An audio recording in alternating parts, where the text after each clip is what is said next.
Act fast to save a life. May is American Stroke Month, and today we're talking about how to spot the signs of a stroke and what to do to save your own or someone else's life.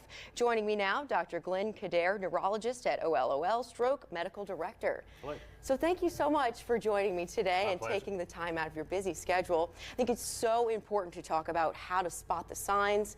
We were just talking about how my grandparents, both of them, survived strokes, and they're doing okay because they caught it early. It's critical in helping the recovery of patients who suffer from a stroke and It's catching all about the signs and timing. symptoms earlier. So Absolutely. what is a stroke? A stroke is when the artery supplying blood to a part of the brain shuts off. And so that brain doesn't have the part of the brain where the artery is not giving blood, doesn't do well without oxygen and That's eventually right. dies. Of course you need oxygen to keep 100%. everything going. So we have an acronym to help us spot the signs of a stroke. It's called FAST. So what is the acronym? Let's start with FAST. F. It's really critical, and it brings out the need to act quickly to help people recover from a stroke as best they can. So FAST, it's face, a facial droop. So that is one of the early signs of stroke if someone has a facial droop.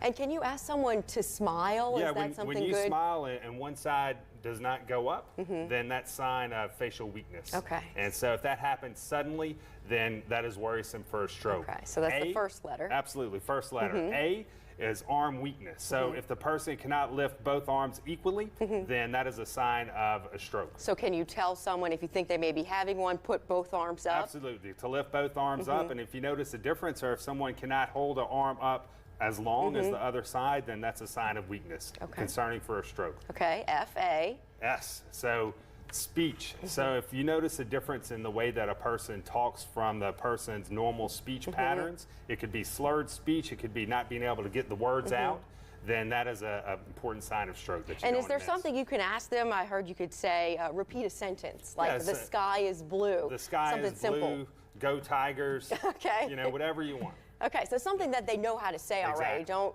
confuse the person. Okay, and then the last one, T. What is T? So F.A.S.T, T is time. Whenever someone has that artery blocked off, they're losing brain cells. So we want to get the person to care as quick as possible. And the way to do that is call 911. Call 911. So to recap, face drooping for F, arm weakness for A, and then S, speech difficulty, and T is time. You see that on your screen. Remember the acronym FAST.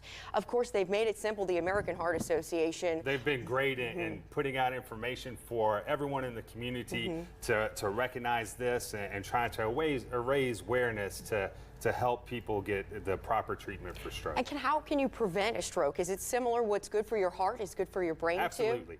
The risk factors that lead to stroke include hypertension, hypercholesterolemia, diabetes, and all those things that damage the blood vessel in the heart and lead to heart disease also damage the blood vessels going to the brain and in the brain. So work out, eat right. Don't smoke. Don't smoke. That's Absolutely. a big one. That is probably controlling the blood pressure and not smoking are critical to preventing stroke. Would you say that's the #1 thing you can do at home to help yourself is quit smoking if that's something that you're doing? Quit stroking. Quit stroking. Quit stroking. Definitely stop stroking. Look, it even rhymes. That's right. Stop smoking, eat right, control blood pressure.